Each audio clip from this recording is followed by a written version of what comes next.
Hi, and welcome to another episode of Coffee with Mirko. It's a pleasure to have you here. So I hope you're well. I hope you're caffeinated. If not, hope you got yourself a cup of coffee. And we're just gonna dive into another beautiful episode with another amazing human in coffee. This time we go all the way to the USA, the West Coast. So looking forward to this. So if you're new, thank you for being here. We usually don't go on this time, usually go at 5 p.m. on the Australian Eastern Time. But speaking of the devil, he's the man that we're trying to talk to. Here we go.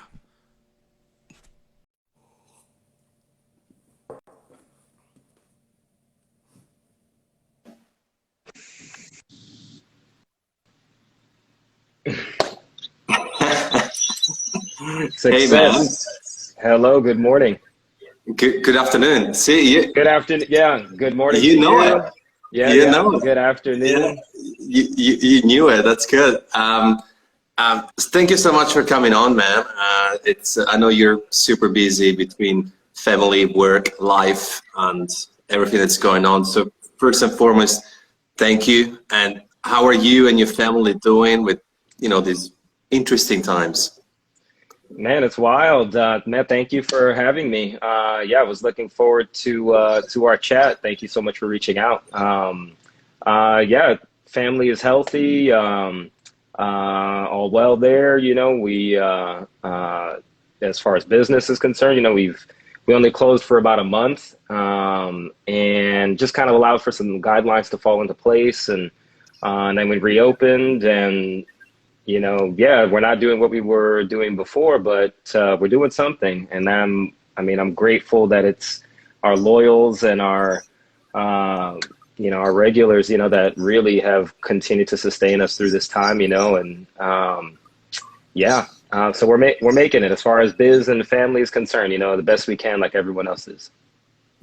And that's the spirit, man. I really, really appreciate you for saying that. I think it's just look, as long as we got that health and those people around us, and we can still survive and got those essentials, I think that we're truly blessed and grateful for what we have, for sure. So thanks for saying that. And just to get things started, can I am I allowed to call you Nicely? Like, is that? That's been yeah, the going name for the better part of wow, at least 15 or 20 years. My best friends are the ones that gave me that nickname. So it goes deeper than that. But as far as the coffee industry is concerned, yeah, that's been it.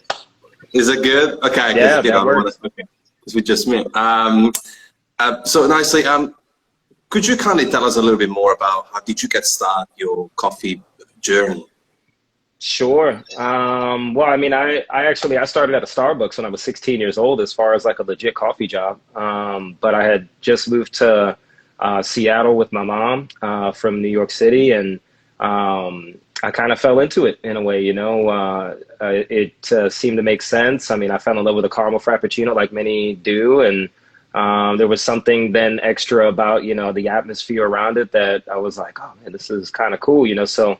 After school, throughout high school, I found myself gravitating towards coffee jobs, and at least the first one for me was, like I said, Starbucks. So that's the real. It's as honest as that. A green apron, got me going. But at some point, through some other odd jobs, when I was about 19. I got the opportunity to work at a place called Espresso Vivace in Seattle. And they're credited with being like one of the first to really feature latte art in the United States. And David Schomer's work in developing PID control, is Google worthy. But that didn't really register to me then. I was just, getting to know an environment and a lifestyle to a degree that I knew was for me. So I feel like I really dedicated to coffee when I got into Espresso Vivace. And it was even like 6 months into my working there that I was pulled aside during a training or after a training where I was considering, taking like a full-time job at a place called REI. And that's a really good place to work for in the United States, highly, reputable, great benefits, blah, blah, blah. And the trainer was like, look, we know that you've got a great opportunity at REI, but we would really like to see you dedicate full time here. And to a degree, because of who it was coming from and what fascination I already had with the idea of being a barista, it was like music to my ears. So I was like, it was a perfect thing to say to a young 20 something that just was really about dedicating to something, especially since I had chosen not to go to university. So it felt right. And I was like, okay, yeah. And so I decided to pursue, as many hours as I could with Espresso Vivace with, an amount of passion and sincerity that was very evident to, all of the tenured baristas that had been working there, that a lot of them took me under their wing to kind of nurture me and, educate me, and again, in a craft and in a lifestyle that, I think just ended up making all the little parts of my personality happy. Mm-hmm. And mind you, that's like the beginning, like super beginning. But I mean, that's like a little love letter, honestly, in a way, to them, because of what they meant to me, and in getting started. And I could rattle off names, but Espresso Vivace as a whole, was just an amazing place as a young 20 something. And from there, I get recruited by Kyle Glanville to work at Intelligentsia Coffee and Tea, and I was the original hire for the Venice location there. Worked there for a little more than 3.5 years, and went to help friends that worked at Intelligentsia at the time found Handsome Coffee Roasters. And then from there, I used that coffee at what was a restaurant that was like this amazing incubator for some friends to do some really amazing things in the culinary world, not only just, coffee, but in food. And then from there, the opportunity from Minotti's presented itself, and that was, we're going to be going on almost 8 years there. So yeah, No, I even kind of encapsulate the whole education as sort of like, I went to the University of Espresso Vivace, then attended a graduate course at Intelligentsia Coffee and Tea, and then I had a short business school course at Handsome Coffee Roasters, an internship at Heart and the Hunter, and now I've been pursuing my PhD with Minotti's for the better part of, like I said, almost 8 years. So it's been, a whole journey and an education, that continues to this day. It's so inspiring. I think there's so much to unpack, but it's like, I just love it, because I think that often we just like, I'm sipping this beautiful Ethiopian roasted by my friend Aaron of Wood & Co.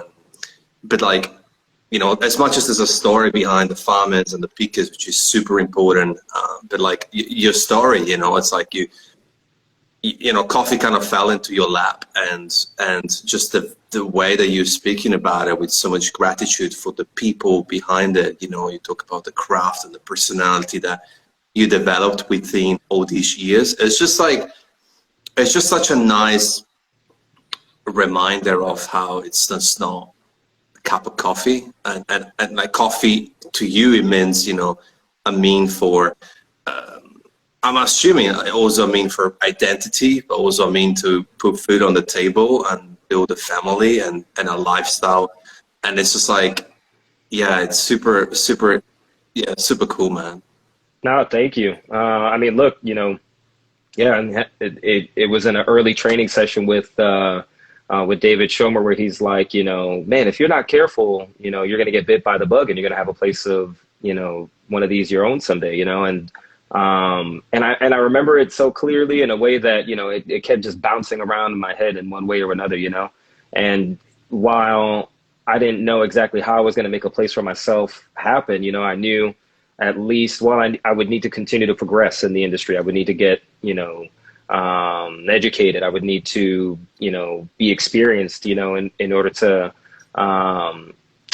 someday be able to be worthy of a place, and, man, I'm grateful that, yeah, it's been, a village, an entire, community to help, me get to where I am even today. And you talk, about, the sort of the way I speak about it, it's like I've always at least come across to my customers as a genuine interaction. There have been even days where I'm maybe not the happiest, most amazing, but what passion and love I have even then for the craft, is so evident, that yeah, there are days that carries me through, but to be able to relate to, baristas around the world, that your spirit may wane and your love, for humanity, especially in times like now,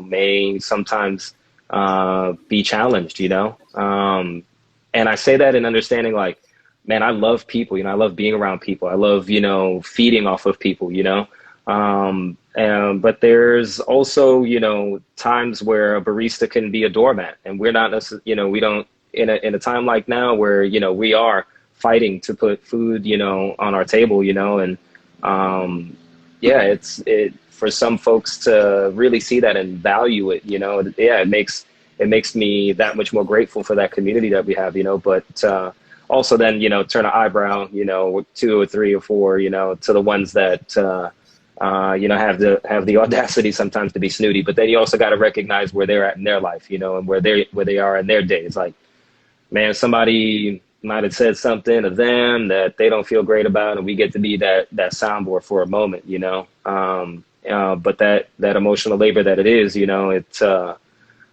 relatable, I think, in the industry, and again, at a time like now where so many feel marginalized and having a hard time, that when, as a community sort of steward that we can be, have the potential to go outside ourselves and still offer that sort of safe place, to exist and communicate with, I think it validates the reason why, yeah, I've been able to substantiate and support a family, for the better part of 20 years. Well, ultimately, you just have such a beautiful respect for the game. It's just like your words, just this clear transparency that you just love the game, and it's just I fed off you when you said the love for people. It's like coffee's made by people for people between people. Like That's right. it's just incredible. It's just the most important element of all. I was talking to someone last episode, and it's like, I would rather drink a horrible beat up classic Italian style coffee with 7 friends of mine that I haven't seen in 5 years than drinking, a beautiful 90 plus geisha Panama coffee by myself in the dark. Yeah, sure. Absolutely. Nothing wrong with the Panama coffee and the Italian one. It's just, but the circumstances highlight it. Yeah. They, the shared community, again, the people you vibe with in that moment. Absolutely. My first sip is a little different, by the way. I was like, well, I have a first sip. Yeah, too. but you got the knockoff. I went beer 30. I went beer 30 right here, so first sip. Yeah. I respect that, and it's your knockoff time. And look, because life can go very much in any direction very quickly, and it's just, there's a beautiful quote, we are a product of our own environment, and it's something that's so damn true. Like, it's, you can't argue that we are a product of our own environment, where we grow up, and where we're going, our parents, our families, and everything surrounding us.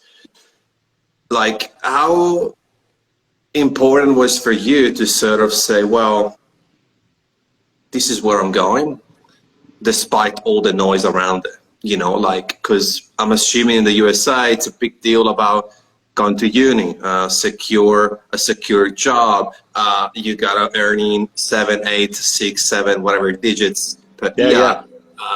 You gotta have a title and flashy car, and I don't know what's the trends out there. I think you speak of what the pressure might be to pursue something that isn't per se being a barista. That for so many people that can be a stepping stone, but to choose it as a career is a completely different thing. So I think that's kind of what you're getting at. That in the United States versus maybe somewhere like Australia, where they get mad love. That it is a completely recognizable, respected profession, and there was even a time that I entertained, moving there to pursue it, a little more seriously. But man, I met a girl, life happens, you know what I'm saying? You stay here, you know what I mean? Anyway, it didn't stop me from being a professional at it, you know what I'm saying? Like a, career person. But yeah, I mean, initially, I faced a decent amount of pressure, from, my mom. I'd always heard, failure is not an option, and when, you know, I kind of looked at my opportunity to go to university, and kind of really studied it. I was like, man, I'm not in love with the idea of anything in particular and studying, and so I'm not sure what, good that amount of time is going to serve me, and I'm just going to be not doing something I love, honestly. And my mom had definitely given me an appreciation to do things that I love, and I've always even said that what she does with food is what I do with coffee. The same way that she, busted her butt to, feed me and provide for me, I translate that hustle, that energy, and that love, into coffee. But it took me, applying my hands, and saying no to university, like many other people around, unlike many other people around me, that, yeah, I mean, I was going into the service industry, and for some that was like, risky, but I was like, look, I love this. I think I'll find, you just, if anything, you always feel like it's going to work out, or you should, I think, it's always worth taking a deep breath and understanding, like, what, everything is going to turn out the way it was meant to in some degree. I'm a big believer in the universe, just making it work, and so I already knew. I was like, well, I love it. It's fun. I get to, and at that time, I was particularly, in love with latte art, where I was getting to express myself through a medium that, was paying me and was fun to be in, so I didn't care what anybody else, really said, I just knew that how I approached it would be how people would respond to me. And if I was adamant about expressing and sharing and showing that inherent love and appreciation for it, how can somebody deny me that respect, and if they do, they're not my people, so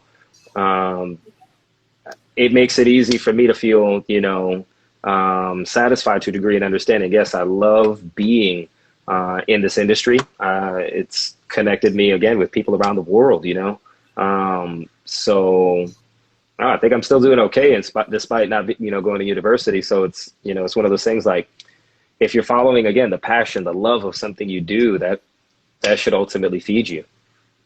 And look, that's beautifully said. And, looking at the pros, this is also the type of job where you can wear what you want. You have a very cool style, your overalls, and, you know what?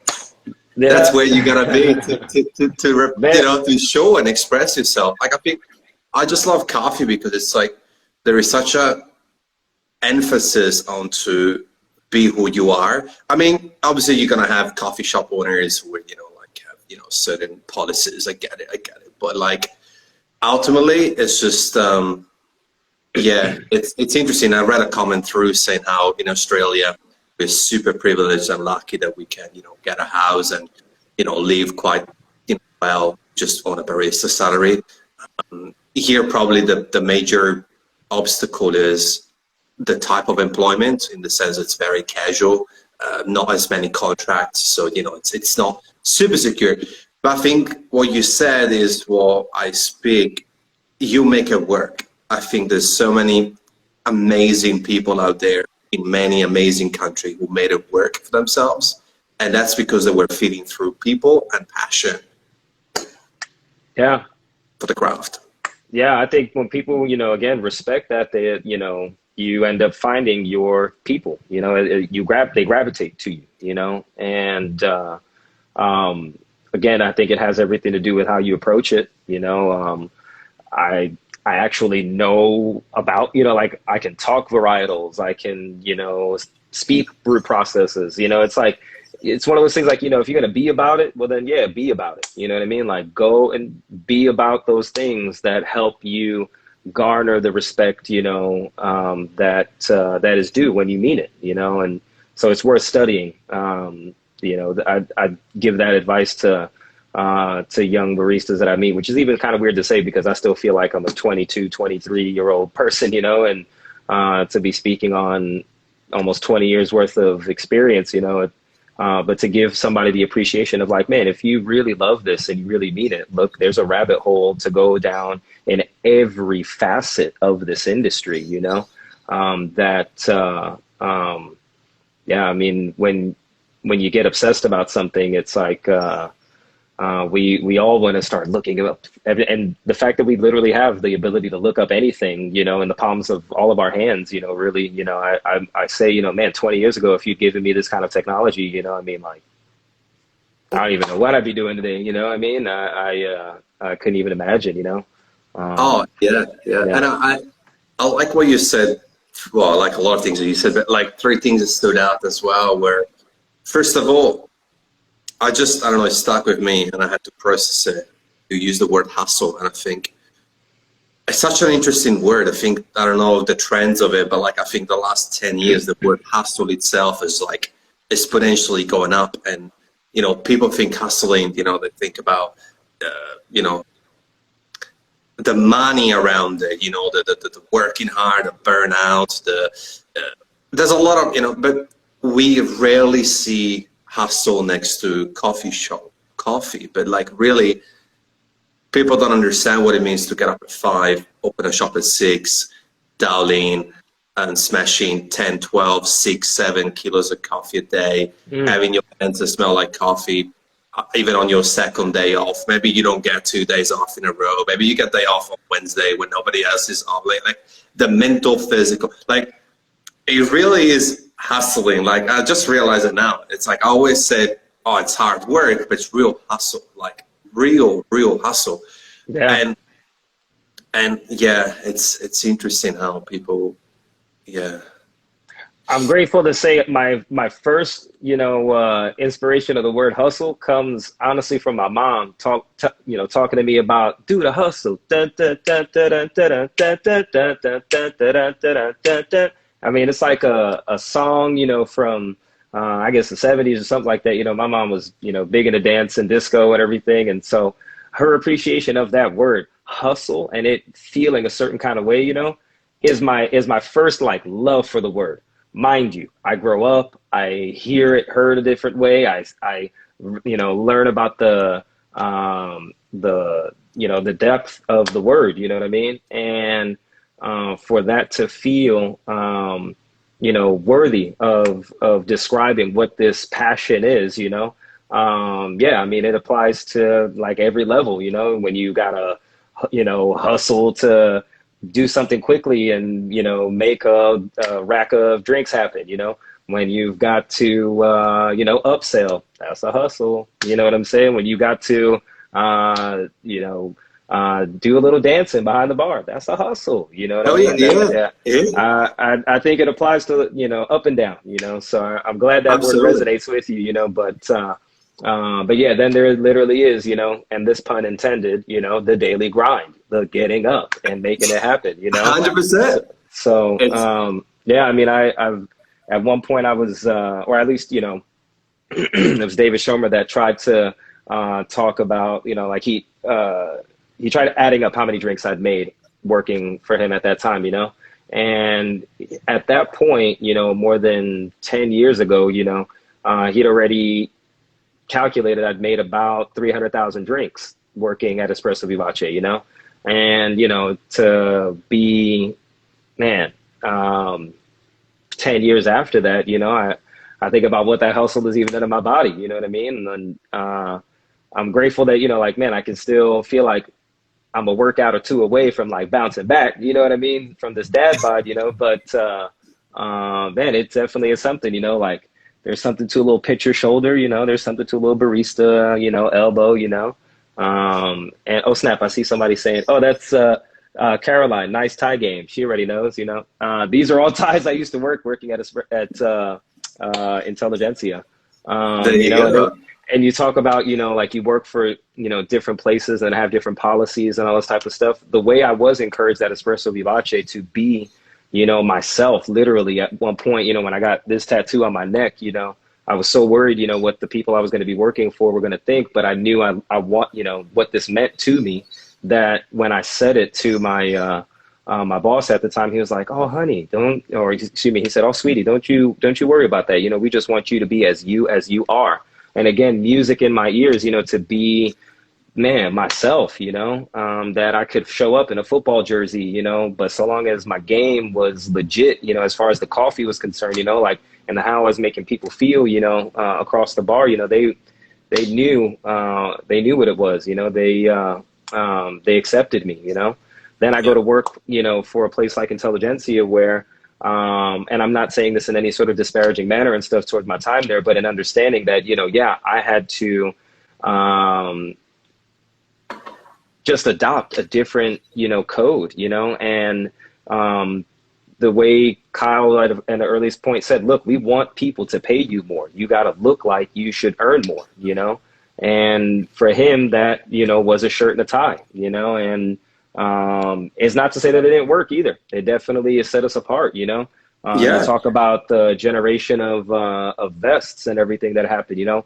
I'm like 90% sure, you know, that, you know, came out of Intelligentsia Venice quite a ways, man. That the way our look and everything ended up sort of giving people this idea, and you know, man, at some point, I don't know, the mustachio sort of thing, I don't know, might have taken too, you know, but um, uh, it's this thing where yeah, we got to be ourselves in an environment, and I even had to make the dress code that we had at Intelligentsia sort of just work for me, you know, like I could still be myself, but I had to like find my way to still be okay with it, you know? Of And course. we all do that, you know, and I think finding that right fit that, you know, allows for baristas that mean it, you know, to find where they can and become career professionals, you know, that, yeah, the vibe at a certain shop may not always sustain for a certain amount of time. Well, then naturally, if it causes for some folks to split up and go other ways, you know, well, then I think, again, they find a different culture or they establish a different culture, you know? And Yeah. I think that's even happened more over the last, you know, 20, 25 years because of the prevalence of, I think, this as an industry and as a career that is becoming more possible even, you know, that I can speak on two or three past employees of mine that have now gone and, you know, create programs, you know, that, man, it's wild to be, you know, a part of this family tree, you know, and to a degree And of, I think you also, in terms of even the style and over, like you got to earn your stripes, you know, like, you know, you tip your toe in it, you know, it's like first you start from the bottom way up, you know, then once you have some sort of, you know, stripes on you, it's like, well, then when you approach a new job, it's like, well, you know, they want you no matter, like, I think there's also that, like, if someone has built that for themselves, and if someone wants to work with you, well, they'll have to take you the way you are, and I love that. But going on to the hustle, the BX barista. Thanks for the comment. I just wrote. I make coffee and I do balloons for kids party. That equals hustle. That's pure hustle. Like, and that's what I'm saying. Like that's what you said. Just gotta make it work. Like you know, I just had an amazing talk with Reezy Resells, and then he's super big into you know garage sales and selling. Maybe you know him through Jared or Chris, but like he's super big in terms of flipping. You know, if you ain't flipping, you're slipping. That's his to go to. that makes Uh, sense. Yeah, I like yeah, that though. Hmm. yeah. So it's like, well, you could be a barista and you could be doing garage sales on a Saturday or a Sunday. You could be a barista and doing something online because we are super privileged to live in 2020 where everything happens right here, like in your hand or in your pockets. Yeah. And then, you know, it's like coffee doesn't mean you got to become coffee shop owner or a competitor or like there's so many like you can be a blogger, a photographer. You could do just a music playlist for coffee shops. Like It's you true. could like you could do. whatever, interior designer, like there's so many things, or you can be a barista. So there's so much to it. But something that I want to touch base with you, I'll actually ask it later. It's My something guy, that you my guy, mentioned. my guy, the BX Barista just said much love, man. I got to shout him out and say, man, much love to you too, man. I can't wait to see Oh, you in LA too, man. 100%. It's super nice what you wrote, BX. We hit the halfway mark, which is crazy because it flew, and I have a ritual out of the box question that I ask everyone who comes on here. Nicely, if you could, uh, who would you like to have dinner with? And it can be anybody, doesn't have to be coffee, doesn't have to be alive, whoever, it's your dinner. That's a great question, man. Um, who would I like to have dinner with? Wow. Oh man. Yeah, my mind melted in at least, 6 or 7 different ways. Um, Man, and you played, Nas for the first sip, you know what I mean? That would be pretty epic right there. But man, honestly, I think I'd more want to smoke a joint with Nas than I'd want to have dinner with him. But at least at first.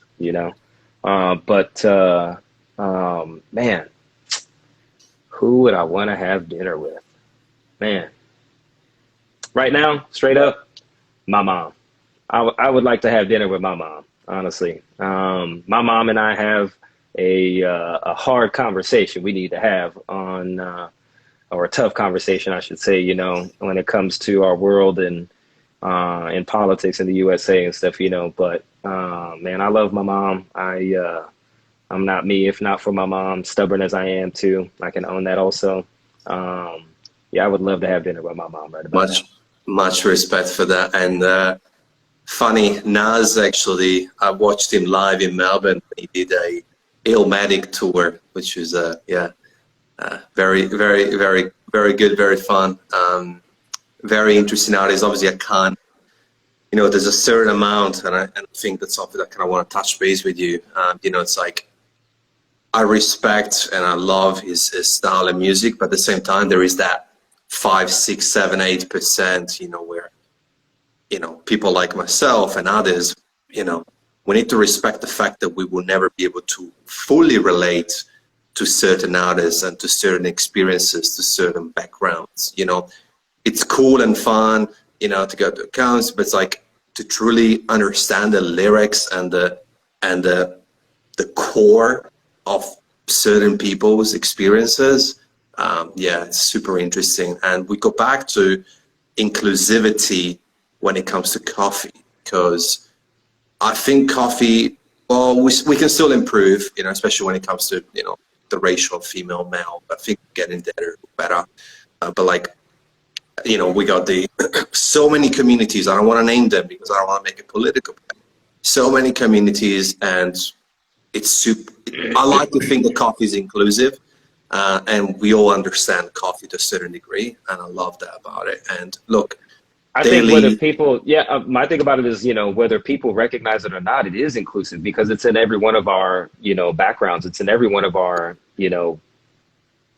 from wherever you are, there is an ability to share coffee, if not tea, that brings us all together in some way. And I've always appreciated, yes, that ability um, that given the right circumstances, right timing and stuff, people that would be sworn enemies out on the street, if they find themselves in a given coffee shop sharing a cup of coffee and the initial interaction is over that cup of coffee, man, they can find common ground, you know what I mean? And maybe, outside of that first interaction, it is what it is, but if at least they even know, man, there's that first opportunity to come, that we're meeting at coffee. We both definitely like coffee, you know what I mean? That should be, the start for many people to, again, like I said, find that common ground to make things work, 100%. Yeah.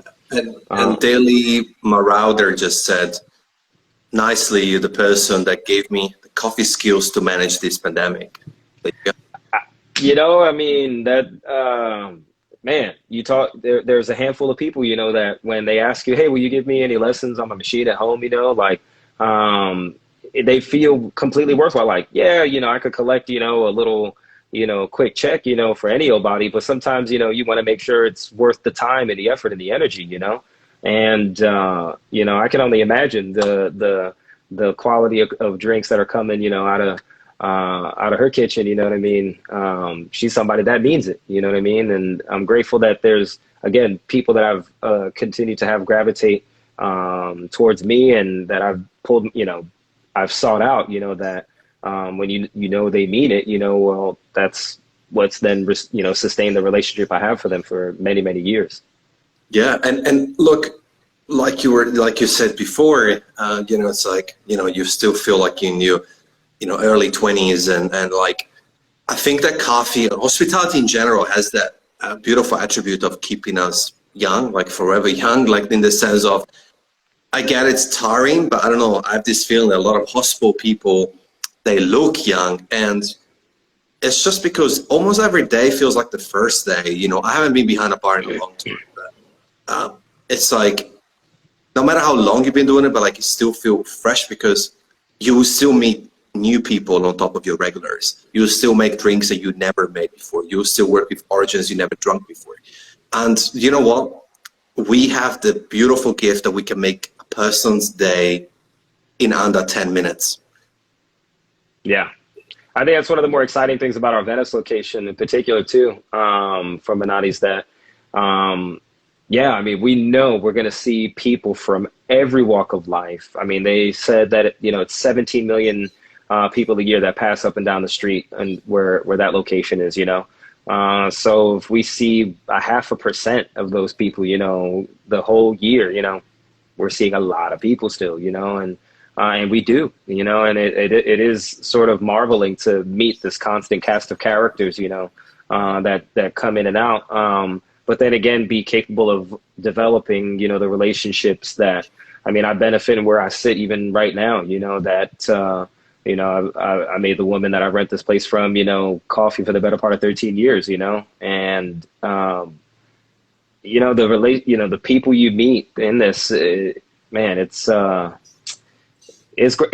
where you find the gratifying, part of it, because again, I've never really like chosen to live outside my means, so to speak, I mean, but because I'm happy at what I do, and, man, it's, and been high to a degree off of the interactions, that I get, and enjoy, man, I'm good, yeah, you're touching on why it makes sense, to stay a career barista for sure, And look, it's just, I don't know, like, you sleep well at night. I mean, I'm sure you have stresses on other sides of oh, life. buddy, you already know, yeah.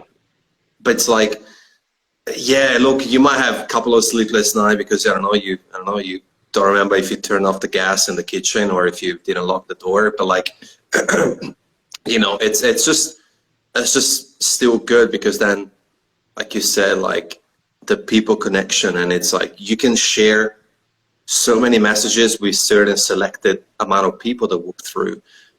Someone who's more receptive will be accepting to have a conversation and engage with you and connect, and you can share what you got to say. Yeah. And I think that's just priceless. Well, and I think places that give, their baristas that ability to, dance in and out of conversations like that, is kind of crucial though too, because some places may want to, edit and make sure like, oh, only be a smile factory, all that type of stuff, and it's not to say that, I don't like, greeting people to smile. That's always going to be my inclination, you know what I mean? But I think, again, the ability to share opinions and feelings genuinely is what helps clientels, respond to the baristas, and feel like there's a reason to continue to go there, that it feels genuinely good to be supporting that business, but, being genuine is also something that can be kind of hard to coach, what I mean, with people, especially young people that are, just finding themselves, and I've definitely recognized that just as having been one of those young people and now being responsible for, employing some, how do you continue to support them and make them feel, excited about being in this industry when they literally have the world, before them. And that's also kind of exciting too. It's like, that's that other element that keeps you young. I've been finding, that, working alongside people that feel so fresh and excited by this new world, it helps sort of reinvigorate that, what can be sometimes, cantankerous sort of, old barista, jaded feeling sometimes, but I give people that respect that, what, you can have those days, so. And I think it's a blessing in disguise, because obviously there's negatives attached to it, but, social media, think about people like you or Chris or Jared, or there's so many, but like, to stick to the States, it's like that itself helps, because there's some young people who are like, well, maybe I found my place. Right. And then, yeah, sure, I can develop the genuinity of myself and be myself based on how I grow, but this is my place. This is where I am. And that's something that can happen very quickly in coffee. I think, like you said, fall in love, and rather than feeling that pressure of, well, I don't like it now, but I know that if I work hard in 3 years, they're going to make me partner and I'm going to earn an extra 15, 18,000 a year. Like, versus in this case, like, you kind of know what you're in for. Like, you're like, well, okay, I can progress, I can open up my shop, but this is it. Like this, as much as, maybe I can travel to Origin, maybe I can travel work for a roaster, but you know what you're in for. Yeah. And that people element is just so essential. Yeah, I think, being an only child, with a mom and stuff, it was just me and my mom, like, more often than not, honestly, right? So I definitely reached out to other communities and stuff, whether I was in school or at sports or something, that helped me, felt like I belonged, because there was a lot of times I was a latchkey kid, I would show up, at home, and I might not see my mom, that particular night, because she was going to get home from work late, you know what I mean? And I was going to be probably asleep already, just to be completely honest about it, as of, like 8 years old, I was cooking for myself to a degree, to make sure my mom, could do what she needed to do in order to support us, and man, I think, that example, again, that hustle, is something that makes me, again, value that I, again, mean to be where I am, and that I'm comfortable with that. And not to say that I don't want it to get any better, but if it doesn't too, like, well, I know what I could do, to still feel okay with where I'm at, you know what I mean? And I mean, definitely, if nothing else, this Corona apocalypse has served as an opportunity to, revitalize the network, where, I'm not seeing as many people as I was, face to face, maybe, because, like, we're doing primarily a takeout sort of thing, but being willing and excited, when people like you know what I'm saying, hit me up to be like, hey, do you want to chat for a bit? Man, it's amazing. We have found a new way to regain this connectivity. Who's to say maybe I wouldn't have gotten the opportunity to meet you, coming through my bar, on a visit through Los Angeles or something like that, or me getting to go, where are you again in the world? Melbourne, Australia. See, so I mean, man, if you only knew how much I've yearned for the opportunity to come out to Australia, you know what I mean? Like, then who knows? I would get the opportunity to come to see you there, yeah, I mean, especially again, you talk about places that are established for coffee, you know what I mean? Like, well, all right, since its inception, you know what I'm saying? Australia has recognized, coffee is a part of the day, And what you said is so true, because I'm getting goosebumps. So, like, I'm that kind of guy, but like it's like, obviously I don't know if, who started officially, but accordingly to the books, it's like the whole first sip by Jared, it's like he gets credit in my book for sure. Good. But like, just in case, but it's like, even that, it shows that he doesn't care about the fact that it's him the first or who's not. It's like to see where it's gone. Like I'll tell you an example. Like I now thanks to this and thanks to the sip, it's like there's a whole bunch of people in Germany, right, who I talk to them daily now, and I love them. Like they're like friends, and like now that this amazing dude, and he's like, hey man, like I'm traveling to Berlin, and can I send you some coffee from Berlin? And I'm like, man, since I was very young, I struggle receiving gifts. Like I'm one of those, like I don't know, I just feel guilty to receive gifts. So I say, well, you know what? That's fine. But let me send you some coffee from Melbourne. Like, then, it's not about being even, but it's just like I feel more comfortable. And then I stopped for a second. It was last night. I was like, fuck. Like it's literally a hashtag first sip. It's nothing to do with that. It's to do with this.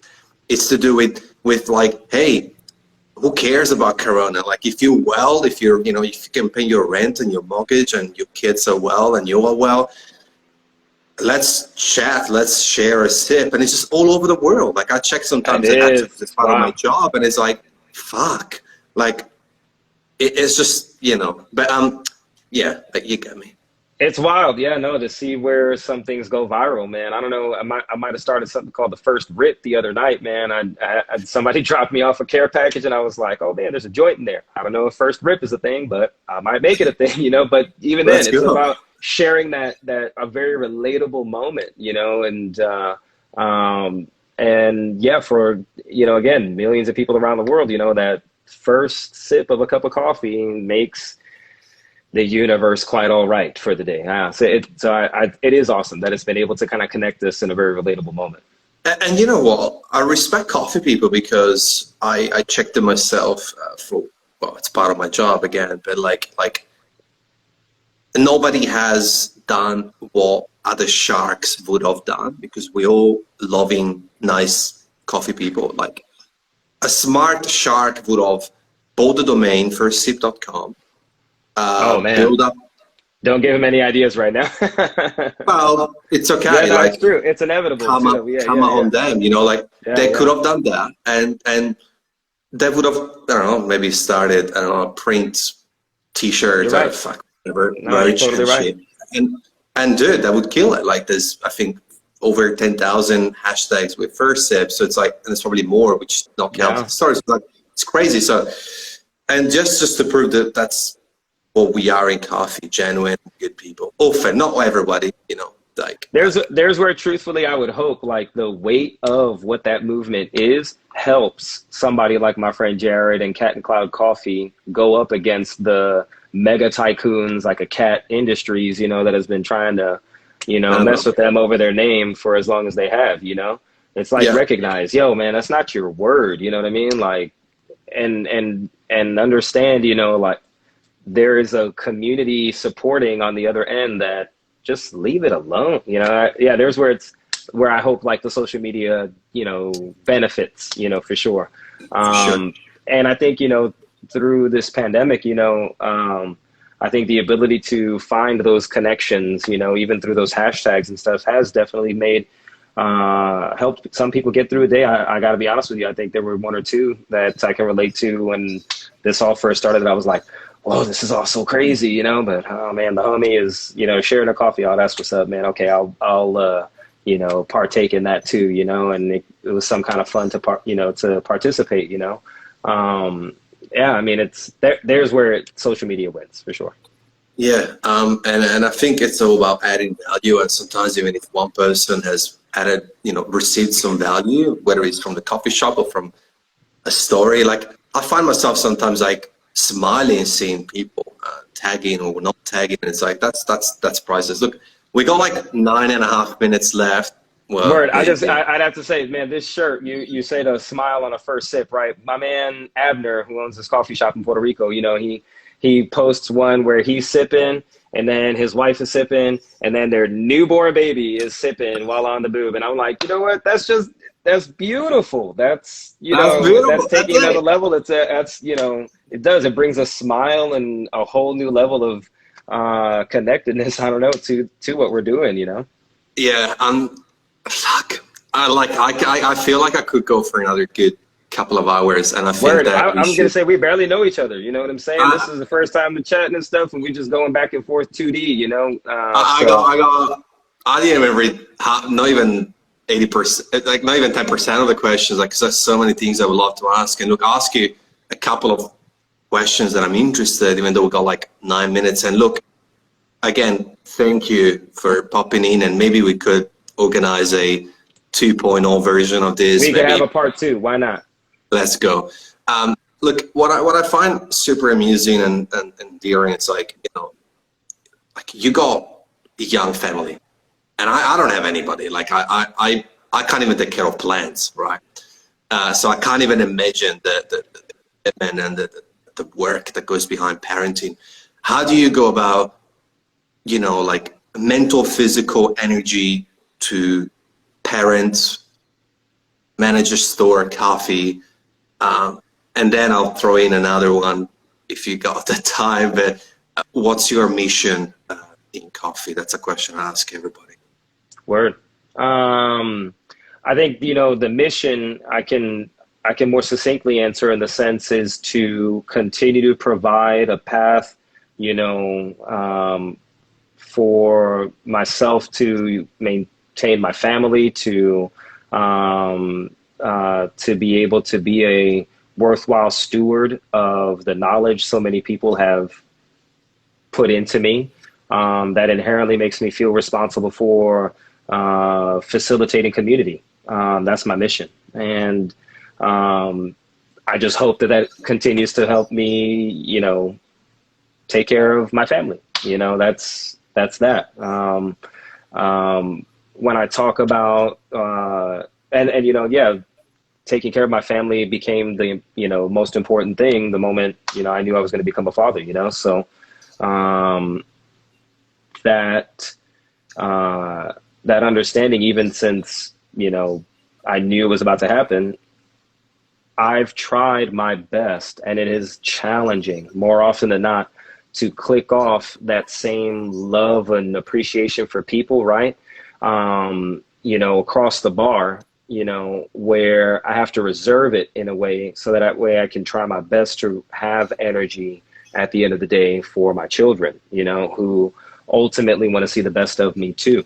And that's definitely been a new practice, honestly. And look, I'm 7 years into it. Mind you, I'm only, almost 4 years into having two of them, and, to relate to anybody that has children at this moment, the struggle is real, but when there are moments like the hour I had earlier today, walking on the beach with my son and the metal detector, you know what I mean? Like, I will be living off of that for the whole week. You know what I mean? Like, you find those little moments, and man, I'm about to well up even right now talking about it, but, honestly, it is, it's finding those little moments, because, you will have a lot of what feel like bigger times, that make it hard, but there's so much beauty in these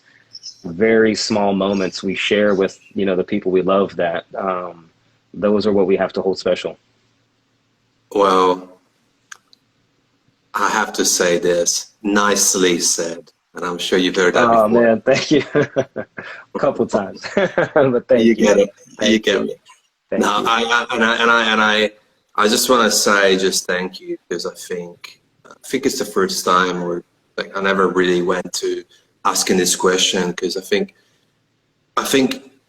during these times we have so much gratitude for what we have, what we don't have, and it's like, I think being grateful to our parents, it's just something that is super important. And you're a parent, I'm not. Not yet, I suppose. Yeah, it's interesting. It's yeah. Look, I think that we need to appreciate a lot, especially when it comes to hard hustlers like yourself. And thank you. So I appreciate it. And you know what? I'll tell you, even though I don't know your son, but like that hour on the beach, it means a lot to you. It means the world to him, like literally. So yeah. Thank you, man. Yeah, I was gonna post a story about it. I'm gonna follow up our little chat with it and everything, but yeah, man. Again, I'm feeling it even now, man. It was awesome, and this was That's awesome too, good. man. Thank you again for extending the invitation and stuff. I'd be down to do a 2.0. There's so much that I Yeah, want to man. learn and understand about the Australian coffee culture, that I've only learned through my customers that I would love to, yeah, connect again. Well, look, we can start from one. Someone we hosted a private. It's called Global Coffee Table. We're gonna run it every couple of weeks. Basically, it's like a whole bunch of people just on like not Zoom, but like we think we use Google Meet or Hangout, whatever. And it's funny because there was someone who asked everybody. It was like about 20 people in the room. And it's like, does anybody know what a magic is? I think that's a good start because I didn't realize this, that not many people know what a magic is. Do you know what a magic is? You know what a magic is, I've which heard what was a magic is. Yes, which yes, is yes. super interesting. It's like, damn, like I give that for granted. Not that I drink it because I don't drink milk for personal choices, lifestyle wise, but it's super. Anyway, yeah, we can No, that's definitely where touch. I know we do. We need to touch on that. But yeah, that's another one I've learned through my customers and stuff and making thousands of Aussies coffee. That's when I've Someone learned through them. asked you probably, and you're like, what do you want? Yeah, so I asked them, I'm like, so what is it, what do you know that as? And then depending on the consistency of the answer I got, then I knew it could derive what it was and stuff. Absolutely. That's funny, man. But yeah, there's so much I want to ask you about your heritage, what it meant to grow up on the East Coast. Oh, there's so much I want to ask you, but I think that we went We deep, and I think I we've covered really some things. We established some things. We just got to build on it now. super grateful for the connection, man. Likewise. Yeah, I'll shoot you a DM at the end of Sounds this. good. Yeah, go Sounds good. enjoy some family time, brother. I will, man. You take it easy. Peace. Ciao. Man, shit. I love this. I love this. I had goosebumps a couple of times. I don't tell you every time I have them. Um, I just, I don't know. I just love this. I just think communicating and connecting is such a wonderful gift. And when people ask me what I love, I don't love coffee. Yeah, coffee's great. I just love people, connecting with people. Being able to do this is such a huge privilege. Like I spoke to 83 amazing people, and everybody's amazing. But man, we went places, me and Nicely, like legit. It's just like, I would need to sit down, and I can't have well, I don't really drink, but like I need to sit down and process and digest. So anyway, look, that's me. I should be a better host. Hope you enjoyed this as much as I have. Thank you for sticking around on an odd time. It's 9 a.m. in Australia and it's weirder times around the world. I hope you enjoyed it. If you're new, welcome. Thank you. I'm grateful for each and one of you who stick around, who stuck around, who started in the middle. We're gonna do another one very soon in about 7 hours. We're gonna have another guest. It's a double episode because like time zone and all that. We just have to, it happened this way. And if you're new, just feel free to share this. It's all about sharing the love and sharing the passion. And if you want to take a screenshot and post as a story and tell people about it, I would love that. When I see that, it just means the world to me. Whether it's you listening to a podcast today instead of the live stream and you just take a screenshot of the podcast because we are on 7 platforms like Spotify, Apple Podcasts, and all of those. If you listen to our podcast, our previous episodes, and you just take a screenshot and share it on Instagram and tag us, like that shit is just like makes me happy, but not for clout. I don't give a fuck about clout. Like I'm talking like happy. It's like wow, there's one person on this part of the world listening to this, and it's beautiful when I see that. That's it. I will love and leave you. Wishing you all well. Hope you're well. Hope you're safe. And Yeah, tune in 7 hours if you're awake, if you're around. We have another amazing conversation with Louise from New Zealand. So yeah, stay tuned and again, thank you.